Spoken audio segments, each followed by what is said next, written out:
নমস্কার, আমার নাম পবিশা চট্টোপাধ্যায় আর আপনাদেরকে সবাইকে স্বাগত পবিশাস জ্ঞান। এবার আপনাদের সাথে আমি দুজন ইয়াং ট্যালেন্টের পরিচয় করাবো, যারা রায়গঞ্জের বুকে শুরু করেছে একটা স্টার্ট আপ মোমোজ বলে। প্রচুর চ্যালেঞ্জ অতিক্রম করে তারা এই স্টার্ট আপটা শুরু করেছে।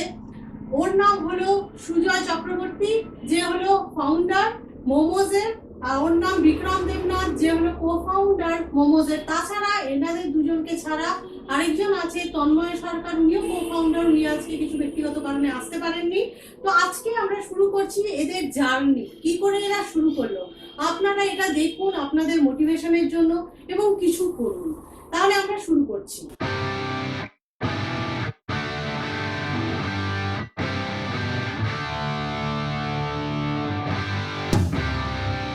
তাহলে সুজয়, এই যে মোমোজ, এই যে কনসেপ্টটা, সেটা তুমি কি করে আনলে? মানে কিভাবে শুরু হলো, চিন্তা কিভাবে শুরু হলো যে মোমোজই রাখবো? কেন এই মোমোজ নামটা কেন? প্রথমে একটা কথা যেটা যেটা না বললে না, সেটা হচ্ছে আমাদের যে বাঙালি ছাড়া আমাদের তথা যে পুরো ভারতবর্ষ, আমাদের ভারতীয় সবার যেটা ইমোশন যেটা আছে, ফার্স্ট ইমোশন চা। এবার চায়ের সাথে মানুষের আর একটা ইমোশন জড়িয়ে থাকে, যেটা আমি সেকেন্ড নাম্বার বলতেই পারি, সেটা হচ্ছে মন। সো তো কী হয়েছে, চাটা বাড়িতেও আমি সেই চাটা পেয়ে যাচ্ছি, ফিলটা পেয়ে যাচ্ছি, ইমোশনটা পেয়ে যাচ্ছি, বাড়ির বাইরেও পেয়ে যাচ্ছি, কিন্তু মোমোটা কিন্তু এই বাড়িতে ইমোশনটা পাচ্ছি না। তো মানুষের ইমোশনের সাথে জড়িয়ে থাকার জন্য, সুখ দুঃখ ভাগ করার জন্য সেই ইমোশনটাকে আমরা নিজেদের মধ্যে ভাগ করে নিতে চাইছি। তার কারণেই আমরা চায়ের পরিবর্তে মোমোটা আমরা নিয়ে আসি। চাটার বিকল্প পদ্ধতি আছে বাড়িতে, আমি চা এই করলাম, খেয়ে নিলাম, কিন্তু মোমোটা আমি চট করে করতে পারছি না। তো সেই কারণেই আমরা সেকেন্ড ইমোশনটাকে ধরেছি, আর সবার সাথে কানেক্টেড হতে চাই, সবার সুখ দুঃখের গল্প শুনতে চাই, বুঝতে চাই, আমরা শেয়ার করতে চাই। তো সেই কারণেই সবার কাছে পৌঁছানোর জন্য মোমোজের জন্ম। আচ্ছা, মোমোজের ওইভাবে জন্ম। তাহলে তোমাদের প্রোডাক্ট কি কি, আর কি কি প্রোডাক্ট আছে মোমোজ ছাড়া, মানে মোমো ছাড়া? মোমোতে প্রথমত আমাদের যেটা মেন খাবার ছিল সেটা হচ্ছে মোমো। তো সেক্ষেত্রে কি হয়, মোমো নিয়ে আমরা টোটালটা কাজ শুরু করি, শুরুটা মোমো নিয়ে করেছি। মোমোর বিভিন্ন ভ্যারাইটিস, মানুষের কাছে যত পৌঁছতে পারবো, যত ভ্যারাইটিস দিতে পারবো, সবাই তত কানেক্টেড হবে, একটা প্রোডাক্টের উপরে বোরিং ভাব নিয়ে চলে আসবে। তো মোমোর উপরে কাজ চলছে। নেক্সটে যেটা আমরা ভেবেছি হেক্সা। হেক্সা একটা আমাদের পিৎজার বিকল্প একটা প্রোডাক্ট, খাওয়ার জিনিস, এটা হেক্সা। আর একটা হচ্ছে হাঙ্গার, যেটা আমরা বার্গারের বিকল্প একটা। আচ্ছা, হাঙ্গার। তো এই দুটো আমাদের একটা স্টার্ট আপের চিন্তা ভাবনা আছে, এর সাথে যুক্ত হবে। আচ্ছা, মানে এখানেই সেই প্রোডাক্টটা আসবে না অন্য অন্য কোনো স্টার্টআপ আবার শুরু করবে? আমাদের মোমোজের এটাতেই ইনভলভ হবে সবগুলো। এছাড়াও কিছু ড্রিঙ্ক আইটেম থাকবে, যেগুলো নর্মাল থাকে, যেমন mocktail, মজিটো, cold coffee, others etcetera আছে। কিন্তু সেটা সময়ের পক্ষে আসবে, ধীরে ধীরে। আমি একবারে ইনভলভ করতে পারবো না, সেটা কিছুটা সময় লাগবে, কিছুটা আমাদেরকেও শিখতে হবে, আরও শেখা আরও বাকি, রোজ শিখছি, কাস্টমার ফেস করছি, শিখছি, পড়ছি, জানছি।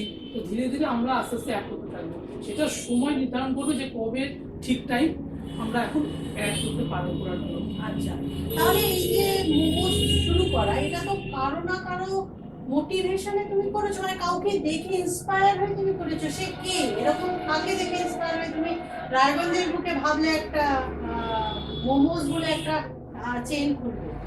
একদমই ম্যাম, অ্যাকচুয়ালি ইন্সপায়ার তো অবশ্যই হতে হয় কাউকে না কাউকে দেখে। তো ফার্স্ট কথা তো নিজের বাবা মা, বাবা মাকে দেখে ইন্সপায়ার সবার প্রথমে হয়েছি আমি, কারণ আমার জন্য যারা করেছে। আমি একটাই কথা বলে রাখি, যেটা হলো, যদি কখনো মনে হয় আমি ডিমোটিভেট হয়েছি না, তো একবার বাড়িতে গিয়ে বাবার দিকে তাকিয়ে মোটিভেট হয়ে যাবো। কারণ বাবা যে দিনটা এক করে যে আমাদের জন্য করে যাচ্ছে, কোনো কিছু না বলে, সেটা একটা বড় মোটিভেট করে দেয় না, এবার কিছু আমাকে করতে হবে। সেকেন্ড, যেটা আমি বাইরে, ফ্যামিলির বাইরে যে মোটিভেট হওয়া, সেটা অ্যাকচুয়ালি বলতে গেলে আমার বেস্ট একজন আইকন, তিনি হচ্ছেন প্রফুল্ল বিল্ডরে, MBA চায়ওয়ালা। আচ্ছা, এমবিএ চায়ওয়ালার গল্প আপনাদেরকে কিন্তু আমি আগের ভিডিওতে বলেছি। যখন আমি আপনাদেরকে বলেছিলাম যে আপনারা চপ শিল্প করুন, তখন কিন্তু আমি এমবিএ চায়ওয়ালার গল্প বলেছিলাম। সেই এমবিএ চায়ওয়ালাকে দেখে ও কিন্তু ইন্সপায়ার হয়েছে। তাহলে এমবিএ চায়ওয়ালাকে দেখে যখন ইন্সপায়ার হয়েছে, তাহলে চা নয় কেন? ওই যে একটাই কথা, চা আমি সব জায়গায় ফিল করতে পারবো, বাড়িতে, বাড়ির বাইরে, দু জায়গাতেই। কিন্তু মোমোটা তো আমি সব জায়গায় পাচ্ছি না। আর আচ্ছা মোমোটা আমরা এমন কিছু ভেবেছি যেটা আমরা মোমোটা সেলিব্রেট করছি, যেটা বাড়িতে ফিল করতে পারবে, সে বাইরে না এসে সেটা নেক্সট ভেবে রেখেছি। হুম, আর সেকেন্ড অপশন, বাইরে এসে ইমোশনটা ভাগ করে নিতে পারে। আচ্ছা এবার আর একটা কথা, যেটা মানুষের জন্য করতে গেলে তো কিছু না কিছু এগোতেই হবে। এগোতেই হবে, এই এগোনোটাই আসল পথ, একদম। না হলে উপায় নেই আমাদের। আচ্ছা তাহলে বিক্রম, তোমাকে আমার একটা কোশ্চেন আছে, যে এই যে বিজনেস স্টার্ট করেছো এখানে, তো রায়গঞ্জের একটা মার্কেট, এটা একটা মার্কেট, তো মানে রায়গঞ্জে খুব মনোপলি মার্কেট, রাইট? হেটেরোজেনিয়াস মার্কেট নয় কিন্তু।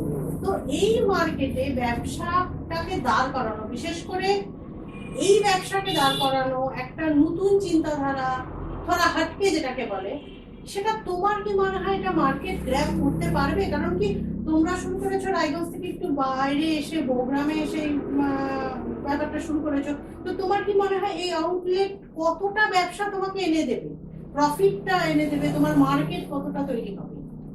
একদমই ম্যাম। অ্যাকচুয়ালি রায়গঞ্জ প্রপারে যতটা ব্যবসা হয় আর কি, আর রায়গঞ্জ প্রপারে প্রচুর মোমো স্টলও আছে, রোড সাইড স্টল। তো আমরা একটু বাইরে ভেবেছি কেন, কারণ রায়গঞ্জের বাসী মানে একটু আউটসাইডে খেতে যেতে পছন্দ করে। ডেইলি বেসিসে ধরো মানে ধরো উইকেন্ডে লোকে চায় যে একটু রায়গঞ্জ শহর থেকে একটু বেরিয়ে আমি কোথাও যাই ফাঁকা জায়গাতে। এবার রায়গঞ্জ শহরটা প্রচুর কনজেস্টেড হয়ে গেছে, ঠিক আছে? একটু বিজনেসের জন্য একটু বাইরে আসে, তাই জন্য আমরা একটু আউটসাইডে করেছি আর কি। তো আমরা অ্যাকচুয়ালি একটু আলাদা কিছু লোককে ফিল করাতে চাই আর কি, একটু ভ্যালু ক্রিয়েট করতে চাই কাস্টমারের কাছে। সেই জন্য আমরা একটু আলাদাভাবে ভাবছি সবকিছু। মানে মার্কেট কতটা পাবে, তোমাদের প্রফিট তোমরা আশা করে রেখেছো নিশ্চয়ই একটা বছরে আমার এতখানি প্রফিট আসবে, সেই প্রফিটটা তুমি রিচ করতে পারবে তো? মানে সেটা এইখানকার মার্কেট অনুযায়ী আমি বলছি। অ্যাকচুয়ালি আপাতত আমরা প্রফিট লসে ভাবছি না কিছু। আপাতত চাইছি যে মানুষ মন থেকে ভালোবাসুক মোমোস। মানে তোমরা ব্র্যান্ড তৈরি করতে চাইছো, একদম, রাইট? ব্র্যান্ড তৈরি করতে চাইছো, কাইন্ড অফ এমবিএ চালানোর মতো ব্র্যান্ড তৈরি করতে চাইছো। তাহলে তোমাদেরকে অন্য কোনো প্রমোশনাল স্ট্র্যাটেজি ভাবতে হবে, যে এটাকে আলাদা করে ব্র্যান্ড আমি কি করে করব। তাহলে তোমরা কিছু ভেবেছো কি এরকম প্রমোশনাল স্ট্র্যাটেজি? একটু ভেবেছিলাম। Actually, আমি চাই যে মোমোসে যারা আসবে ওরা একটা মানে একটা আলাদা ফিল নিয়ে আসবে, ফিল নিয়ে বের হবে আর কি। আসবে এখানে ভালোভাবে আসবে, কিন্তু এখান থেকে একটা আলাদা কিরকম ভাইবস, মানে কিরকম তৈরি করতে চাও ভাইবস, যেটা আমাদের অডিয়েন্স সবাই শুনবে, এবং এটা ওরা ওরা যারা ব্যবসা তৈরি করতে চাবে তারাও এটা ভাববে যে হ্যাঁ আমরাও কিছু অন্যরকম করব। হয়তো নিশ্চয়ই মোমোজের মতো আরেকটা মোমোজ খুলে দিয়েন না, কিন্তু কিছু একটা নতুন নতুন কিছু করার মতো ওদের কি ফিলিংস আছে, যে আপনারা যখন মোমোজে আসবেন তখন সেরকম একটা ফিলিং পাবেন, সে কি ফিল, কি রকম ব্যাপারটা, কি রকম অ্যাটমসফিয়ার? একদম। আমরা বেশ কয়েকটা দিক দেখছি আর কি। সেটা হলো যেমন আমরা প্ল্যান করেছি যে আমরা না একটা প্ল্যাটফর্ম তৈরি করবো, ঠিক আছে?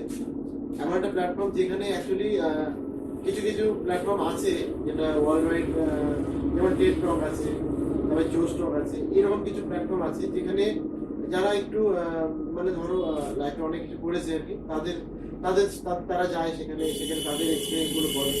এবার সবার লাইফে অনেক কিছু থাকে যেগুলো বলতে চায়, ঠিক আছে? অনেকে থাকে এরকম, অনেকে অনেক ভালোবাসা থাকে, সেগুলো সেই ভালোবাসার জিনিসগুলোকে নিজে মানে বলতে পারে না সবার সাথে না। তো এবার আমরা এমন একটা প্ল্যাটফর্ম চাচ্ছি যে মোমোজে আসবে সবাই, লোকে খাওয়া দাওয়া করবে, প্লাস হলো এখানে অনেক কিছু শেয়ার করবে। আমরা যেমন ভাবছি যে একটা প্ল্যাটফর্ম বানাবো, প্ল্যাটফর্মের নামটা এখনো ভাবেনি, আমরা আমাদের নামের মধ্যে আমাদের এখনো চলছে আর কি। তো আমরা ভেবেছি যে এমন একটা প্ল্যাটফর্ম যেখানে এসে লোকে প্রত্যেকদিন এক একটা করে টপিক থাকবে। কোনোদিন থাকলো স্টার্ট আপ, বা কোনোদিন থাকলো ব্রেকআপ, কি মানে ব্রেকআপ, ব্রেকআপ মানে মন ভাঙলে কিন্তু অবশ্যই মোমোজে আসবে। হ্যাঁ, কারো কাছে যদি ব্রেকআপ সম্পর্কে কেউ যদি বলতে চায়, কারণ ব্রেকআপ ব্যাপারটা সবার কাছে একটা মনের কাছে জিনিস। তো সবার ব্রেকআপ হয়, ব্রেকআপ তো অনেক, মানে তোমাদেরও নিশ্চয়ই ব্রেকআপ হয়েছে। ব্রেকআপ হওয়াটা মানে মানে না হলে তুমি হিউম্যান নও আর কি। তো এরকম অনেক ব্রেকআপ হলে মোমোজে আসবে অবশ্যই, এসো কিন্তু। তো ব্রেকআপ, তারপরে লাভ ম্যারেজ, অ্যারেঞ্জ ম্যারেজ, তারপরে আরো কিছু কিছু বাংলা সাহিত্য সতীশ রয়, উত্তম কুমার, এইসব কালচারগুলোকে আমরা আর কি একটা প্ল্যাটফর্মের মাধ্যমে লোকের ভেতরে যা যা আছে, লোকে বলতে চায় সেগুলো এই প্ল্যাটফর্মে এসে বলতেও পারবে, প্লাস এখানে এনজয় করবে। মানে এনজয়ের সাথে সাথে আপনার ফিলিংস একটা ভালো ফিল হবে, এরকম একটা এনভায়রনমেন্ট ওরা ক্রিয়েট করতে চাইছে, তার জন্য সত্যি ওদেরকে প্রচুর কুডোস, প্রচুর। আচ্ছা তাহলে সুজয়, এই যে মোমোস তৈরি করতে তোমাদের যে হার্ডেলস এসছে, অনেক রকমের নিশ্চয়ই হার্ডেলস এসছে, সেই হার্ডেলস গুলো সবাইকে বলো যে কি, মানে এই যে স্টার্ট করতে অনেক হার্ডেলস এসেছিল, সেগুলো কি কি কি হার্ডেলস ছিল, এবং তোমরা সেই হার্ডেলসটাকে কি করে ওভারকাম করে আজকে একটা সুন্দর একটা সেটআপ তৈরি করেছো? এটা হচ্ছে প্রবলেম। আমরা একটি বাঙালি, আমাদের বাঙালিদের বেশিরভাগ 99.99% একটাই সমস্যা, কমফোর্ট জোনে থাকা। কমফোর্ট জোন একটা সব থেকে খতরনাক জিনিস, যেটা মানুষকে পূর্ণ করে দেয়। এই কমফোর্ট জোন থেকে বাড়ানোটা সব থেকে একটা বড় চ্যালেঞ্জ ছিল আমার ফেস করতে হয়েছে। কমফোর্ট জোন, তো আমি আগে যা করতাম সেটার থেকে বাড়ানোটা, আগে ছিল সিকিউর জব, তো সেটা করে তো কোনো লাইফে কিছু চেঞ্জেস আনতে পারবো না, প্রয়োজনটা মেটালাম বহু কষ্টে, সবটা তো দূরের কথা। তো সেই জন্য কমফোর্ট জোন থেকে বেরোতে বড় প্রবলেম ফেস করতে হয়েছে, মোটিভেট করতে হয়েছে, লাইফস্টাইল চেঞ্জ করার কথা হয়েছে, মানে নিজেকে মোটিভেট করতে, নিজেকে মোটিভেট করতে। তাহলে তো তোমাকে রোজ নিজেকে মোটিভেট করতে হয়। এখনো হই, আগামীতেও হবো, আর হতেই হবে।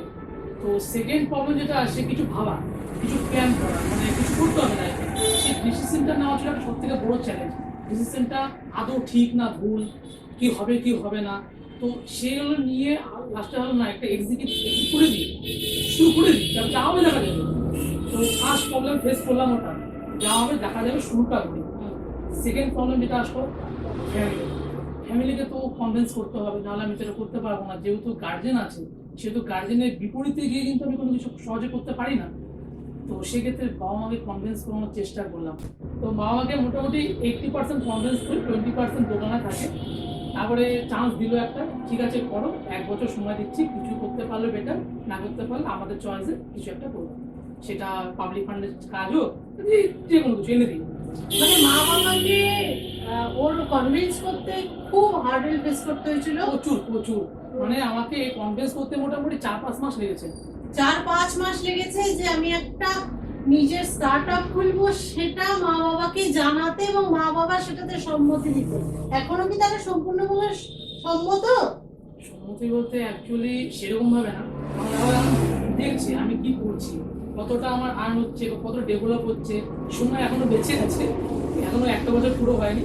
আশা করি মেনে গেছে বা মেনে যাবে, কারণ আমাকে খুব সাপোর্ট করে, আমাকে অ্যাডভাইস দেয় ভালো, আর বাবা মার অ্যাডভাইস কখনো খারাপ হতে পারে না। তো সেই রুলসে চলছি, তো সেই অ্যাডভাইসগুলো মানছি, করছি। সেকেন্ড প্রবলেম, সব থেকে বড় সমস্যা যেটা দেখা গেলো আমার লাইফে, সেটা হচ্ছে এই স্টার্টআপে ফান্ডিং। ফান্ডিংয়ের জন্য আমি প্রচুর জায়গায় ঘুরেছি, প্রচুর দরজায় গেছি, অনেকের কাছে গিয়েছি, অনেকে আমাকে এমন এমন কথা বলেছে যেটা হয়তো বলা যাবে না, কিন্তু ফান্ডিং পাইনি, ফিরিয়ে দেয় আমাকে, ফিরিয়ে দেয় সেরকমভাবে ওকে বলতে পারিনি বা বোঝাতে পারিনি। এটা প্রথমত সমস্যা হচ্ছিল, কারণ ফান্ডিং তখন কারো চাইনি আমি কারো কাছে।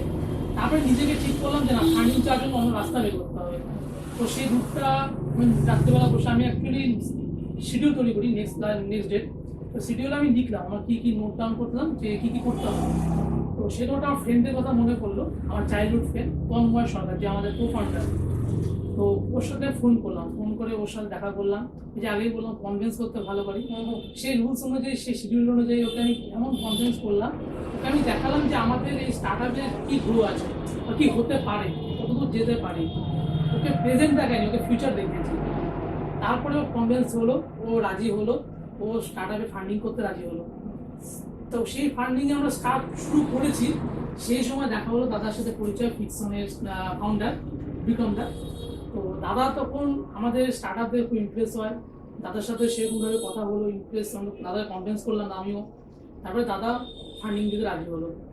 মাঝে অনেকজনের সাথে পরিচয় হয়েছে, ফান্ডিংয়ের জন্য গিয়েছিলাম, সবাই কেনা করে দেয়, কিন্তু লাস্টে এই দুজনকে পাশে পেয়েছি, এখনও ফান্ডিং করছে, প্লাস এত সাপোর্টিভ করছে যে এখন আমরা সেইটাকে ওভারকাম করতে, মানে ওভারকাম কি অ্যাকচুয়ালি ওভারকাম করা সহজ কোনো কিছু না, সেটা খুব টাফ। এবার যদি টাফ মনে করি তাহলে টাফ, তো সেটাকে আমরা ফেস করে নিয়ে আজকে আমরা স্টার্ট আপটা শুরু করেছি। আরও কিছু অনেক বাকি আছে, লাইফে আরও প্রবলেম আসবে, সেটাকে আরও ফেস করতে হবে, সেটাকে ওভারকাম করতে হবে। আর যদি মনে করি না প্রবলেম আসবে না, তাহলে কমফোর্ট জোন বাইরে আসবে প্রবলেম। তো দেখা যাক আরও কী কী প্রবলেম আসে, আগের তো যদি ফেস করতে পারি, ওভারকাম করতে পারি, জিনিসগুলো তো আরামসে করে দেবো, কোনো রকম প্রবলেমই হবে না।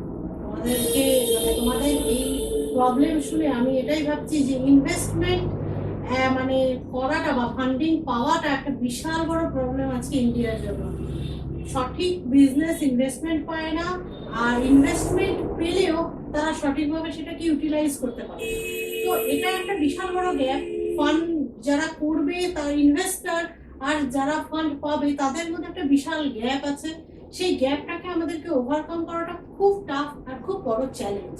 এটা কিন্তু একটা বড় সমস্যা, যেটা আমাকে সুজয় বললো, সত্যি সমস্যা একটা। যদিও ইজ লাকি অ্যান্ড ওর যে মানে সবাইকে কনভিন্স করার একটা ভীষণ বড় পাওয়ার আছে বলে আজ বিক্রমকেও ভালোভাবে কনভিন্স করেছে, আজকে তন্ময়কেও ভালোভাবে কনভিন্স করেছে, যার জন্য আজকে ও এখানে বসে আছে, ইন্টারভিউ দিচ্ছে আর আমি ইন্টারভিউ নিতে পারছি।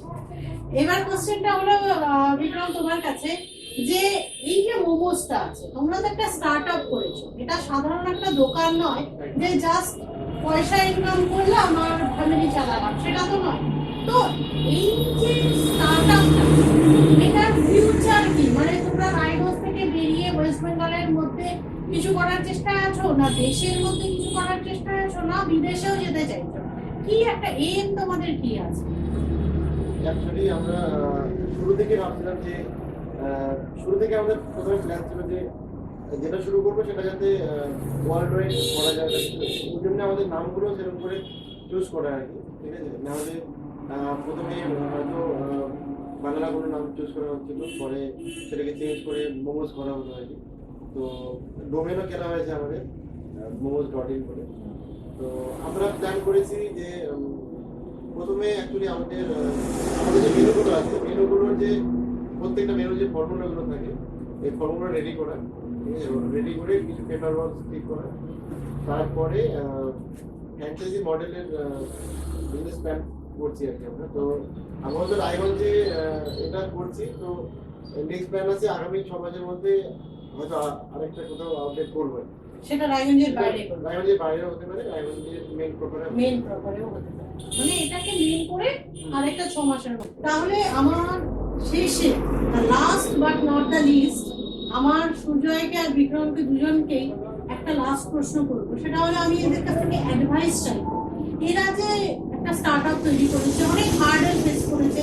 সব থেকে বড় হার্ডেলটা তো আমার লাগছে পিছনের আওয়াজটা, ব্যাকগ্রাউন্ড মিউজিক যেটা চলছে খালি গাড়ি, সব থেকে বড় হার্ডেল। তো সেই হার্ডেলটাকেও ফেস করে ওরা যে শুরু করেছে, তাতে আমাদের যে ইয়াং জেনারেশন যারা স্টার্ট আপ করতে চাইছে কিন্তু করতে পারছে না, অনেক রকমের সমস্যা তাদের সামনে আছে, তাদেরকে তারা কি অ্যাডভাইস দেবে?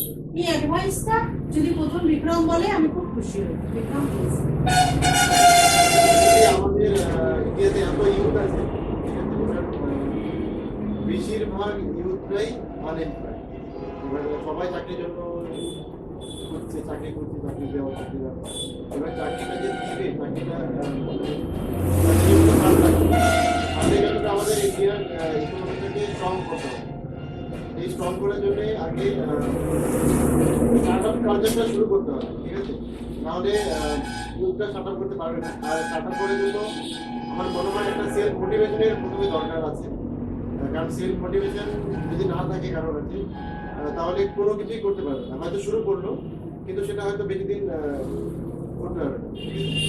তো সেলফ মোটিভেশনের খুব দরকার আছে, আবার সেটা লং টার্মের জন্য দরকার আছে। এবার শুরু করলে অনেক স্ট্রাগল ফেস করবে, এবার অনেক ক্রিটিসিজমও ফেস করবে, অনেক ভালোও করবে যে ভালো করছে। এবার দুটোকে মিক্স ম্যাচ আপ করে মানে এগোতে হবে, ঠিক আছে। এবার স্টার্ট আপ করার অনেক আইডিয়া, এবার অনেকে অনেক আইডিয়ার উপরে কাজ করছে। এবার অনেক আইডিয়া ডিসকভার্ড হয়ে গেছে, অনেক আইডিয়া এখনো ডিসকভার্ড হয়নি। এবার অনেকে কি করছে, ডিসকভার্ড আইডিয়াগুলোকে একটু অন্যভাবে ঘুরিয়ে বেঁচে সেগুলোকে স্টার্ট আপ করছে, ঠিক আছে। এবার যেমন মোমো কি আগে সেল হতো না, মোমো তো সেল হতোই, ঠিক আছে। এবার মোমোটাকে একটু অন্যরকম ভাবে অ্যাপ্রোচগুলো যদি কেউ করে তাহলে সেটাকে একটা ইউনিক ওয়েতে শুরু করলে সেটা একটা স্টার্টআপ হয়ে গেল। এবার আমি ধরো কথার কথা, আমি যদি একটা জলের ব্যবসায়ী শুরু করি, ঠিক আছে, এবার জলের ব্যবসাটাকে লোকে এটাকে বিজনেস বলে, কিন্তু আমি জলের ব্যবসাটাকেও একটা স্টার্টআপ বানাতে পারি। ঠিক আছে, আমি হয়তো জলের মধ্যে হয়তো কোনো কিছু এক্সট্রা কিছু অ্যাড করলাম, যেটা যেটা হয়তো লোকের হেলথের জন্য ভালো হয়।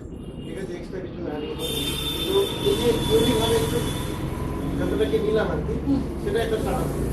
ঠিক আছে, এবার সবাইকে আমার মতে সবাইকে একটু ইউনিকলি ভাবতে হবে, কারণ বেশিরভাগ জিনিস আমরা তো আমাদের চোখের সামনে সব কিছু ডিসকভার হবে। ঠিক আছে, এবার ডিসকভার জিনিসগুলোকে আমাদেরকে সেগুলোকে একটু অন্য অ্যাপ্রোচ দিয়ে শুরু করতে হবে। না, অবশ্যই আমাদেরকে অন্য অ্যাপ্রোচ ভাবতে হবে। এটাই তোমাদের কাছে অ্যাডভাইস, যে তোমাদের বিক্রমদার কাছ থেকে, যে তোমাদেরকে অন্য অ্যাপ্রোচ দিয়ে যেটা কনসিস্টেন্ট আছে বিজনেস, সেই বিজনেসটাকে অন্যভাবে স্টার্ট করো না, তাহলেই নতুন কিছু করতে পারবে। শুরু তো করো। এবার সুজয়ের অ্যাডভাইস আমরা একটু শুনে নেবো। সুজয়, যে ফাউন্ডার মোমোজের, তার অ্যাডভাইস। প্রথমে হচ্ছে যেটা বলতে হয় সেটা হলো, কোনো স্টার্ট আপ করা ছোটো জিনিস না, অনেক বড় একটা চ্যালেঞ্জ, লাইফের চ্যালেঞ্জ। তো স্টার্ট আপটা করা কেন ইম্পর্টেন্ট সেটা প্রথমে একটু বলে দিই। আমরা স্টার্ট আপ কেন করবো? আমরা সিকিউর জবও করতে পারি, সেটা ছেড়ে আমরা কমফোর্ট জোন থেকে বেরিয়ে এসে আমরা স্টার্ট আপ করবো, অনেক চ্যালেঞ্জের ফেস করবো। তার কারণ হচ্ছে এটাই, আমাদের বর্তমানে তারা যেটা বললো, আনএমপ্লয়েড এত বেশি হয়ে গেছে, সেটাকে ফেস করতে সরকার পক্ষে একা সম্ভব নয়। সরকার একা এত কোটি মানুষকে জব দিতে পারবে না, সম্ভবই না। তো সেই জন্য পাবলিক ফান্ডের পাশে দাঁড়ানো উচিত। এবার পাবলিক ফান্ডও এত নেই যে এতটা ভ্যাকেন্সি ঠিক করতে পারে, মেটাতে পারে। ওই জন্য আমাদেরকে অ্যাকচুয়ালি বলতে গেলে ইনডাইরেক্টলি এই এত আনএমপ্লয়েডের জন্য দায়ী আমরা নিজেরাই। সরকার নেই, আমরা নিজেরাই দায়ী। কেন দায়ী? আমরা সরকারের ভরসায় বসে আছি, তাই ট্রু। সরকারের ভরসায় বসে কেন থাকবো? নিজের ভরসায় নিজে দাঁড়াবো না? অবশ্যই। যদি আমি অন্যের ভরসায় থাকি তাহলে অবশ্যই সেটা আমার ফল। তাই একটাই কথা বলা যায়, বলা উচিত যেটা, আমি তো এখন তেমন কিছু না, আমি তো স্টার্ট আপ করেছি, কিছু বেরিয়েছি, নিজের ভরসায় নিজে বেরিয়েছি। তো সেটা হলো এটাই যে নিজের জন্য কিছু করার থেকে বেটার কিছু অন্যের জন্য কিছু করো, তাহলে সেটা আপনি বহু যেতে পারবেন। নিজের জন্য কিছু করতে হয় তাহলে ব্যাস কিছু একটা সীমাবদ্ধ থাকে, যদি অন্যের জন্য করতে হয় তাহলে সেটা অনেক দূর যাওয়া যায়। তো এবার আরেকটা কথা আছে, স্টার্ট আপকে কিছু অ্যাডভাইস, যেটা আপনি বললেন ম্যাম। তো সেটা হলো, স্টার্ট আপ দু ধরনের হয়। একটা আমরা জিরো থেকে যেটা স্টার্ট আপ হয়, যেটা আমরা শুরু করেছি, বা অনেক বড় বড় ইনভেস্টাররা, অনেক বড় বড় সাকসেসফুল মানুষ যারা আছেন ওনারা করেছেন, ওরা টোটালটা জিরো থেকে শুরু করেছে, ইনভেস্টমেন্ট খুবই সামান্য, ওরা নিজেরা খেটেছে। আমরাও সেম করেছি, জিরো থেকে ইনভেস্টমেন্ট করেছি, নিজেরা খেলেছি, আমাদের নিজেদের কাজ নিজেরা করেছি, ঝাড়ু মারা থেকে শুরু করে পরিষ্কার করা, আমাদের সমস্ত রকম যাবতীয় কাজ দোকানে আমরা একটা ছেলে রাখিনি, লেবারও রাখিনি, যে কাজগুলো করার যতটা আমরা পেরেছি আমরা গায়ে খেতে মাথায় বুদ্ধি কাটে আমরা সব কাজ করেছি। এবার সেকেন্ড স্টার্ট আপ কি হয়, বাবাকে বললাম, বাবা ইনভেস্ট করে দাও, 4-5টা লেবার রেখে দিলাম, ভাই পিরিয়ডটা কর, আমি ক্যাশ কাউন্টারে পায়ের উপরে পাতলে বসে আছি, আমার স্টার্ট আপ শুরু হয়ে গেল। এটা স্টার্ট আপ না, এটাকে স্টার্ট আপ বলা যায় না। এটা স্টার্ট আপ তখনই হবে যখন সেই ছেলেটা নিজের দোকানে নিজে ঝাড়ু মারবে, নিজের দোকানে নিজে কিছু করবে, গায়ে খেটে করবে, তখনই সে ডেভেলপ করতে পারবে, সে কষ্টটা ফিল করবে, সে কি লাইফে কিছু করার চাহিদা রাখবে। যেহেতু বাবার টাকায় খরচা করে 4-5টা লেবার রেখে যদি চেয়ারে পায়ের উপরে পা তুলে বসে গেলে অর্ডার দেয়, সেটা স্টার্ট আপটা কখনো বড় জায়গায় যেতে পারে না আমার মত, শুধু ব্যক্তিগত আমার মত। এটা সেটা তখনই যাবে যদি সে নিজে গায়ে খেটে যতক্ষণ না করবে। সত্যি কথা বলতে, যতক্ষণ না, যেটা প্রফুল্ল ভাইয়ের যেটা বলে দিল, যেটা বলে একটাই কথা, যতক্ষণ না নিজের ব্যবসা খায়, নিজের দোকানে যে নিজে ঝাড়ু মারতে না পারে, সেই ব্যবসা সে মালিক হওয়ার যোগ্য নেই। যতক্ষণ না নিজের ব্যবসায় নিজের দোকানে ঝাড়ু না মারবে, ততক্ষণ সেই ব্যবসার মালিক হওয়ার তার যোগ্যই নেই, একদমই যোগ্য নেই। তো সেই জন্য একটাই কথা বলা, শুধু বাবার টাকার ভরসায় ব্যবসা নেওয়া উচিত না। সেখানে আমার আগে তাকে কিছুটা এডুকেশন দরকার হয়, পড়াশোনা এডুকেশন না, বিজনেস এডুকেশন, যেটা যেমন মনে করেন স্টার্ট আপটার লং ভিজন রাখা প্রয়োজন, সেই ভিজনের জন্য যেটার উপরে কাজ করব সেটা একটা ভেবে নেওয়া উচিত, সেটা কত ইউনিক পদ্ধতিতে করব, তার থেকে আগে দরকার যেটা ভাবাটা। আমি যেটার উপরে বিজনেস করবো, আমি স্টার্ট আপ করবো, সেই স্টার্ট আপটা ভাবাটা। সবাই তো কমফোর্ট জোন চায়, কমফোর্ট জোন থেকে কেউ বেরোতে চায়, আজকে আমি বলুন, দাদা বলুন, সবাই বলুন, কেউ না কেউ একসময় কমফোর্ট জোনে ছিলাম। কমফোর্ট জোন থেকে আজকে বেরিয়েছি বলে আমরা স্টার্ট আপ করেছি। এখন আমরা জিরো আছি ঠিকই, কিন্তু কাল আমরা ডেভেলপ করবো, ওষুধ আরও ডেভেলপ হবে, কিন্তু কমফোর্ট জোন থেকে বেরিয়েছি। সেম কমফোর্ট জোন থেকে ফার্স্ট কথা বেরোতে হবে, সেকেন্ড কথা কিছু ইউনিক ভাবতে হবে, নিজের জন্য না হোক অন্যের জন্য ভাবতে হবে, তাহলে দেশও তো আগে বাড়বে, সাথে নিজেরাও ডেভেলপ হবে। আর কমফোর্ট জোন, আবার একটাই কথা, কমফোর্ট জোনটা ত্যাগ করতে হবে। কমফোর্ট জোন ত্যাগ না করলে লাইফে সাকসেস কখনোই সম্ভব না। আর নিজের কাজ নিজেকে করতে হবে, অন্যের ভরসা ছেড়ে দিলে হবে না। আমার কাজ ও করবে, 5-10টা লেবার রাখবো, কখনো সম্ভব না। আজকে এই দোকানটা ছোট হলেও আজকে এই দোকানের জন্য আমরা দিন রাত এক করে কাজ করেছি, রাতে 2টা অবধি কাজ করে গেছি।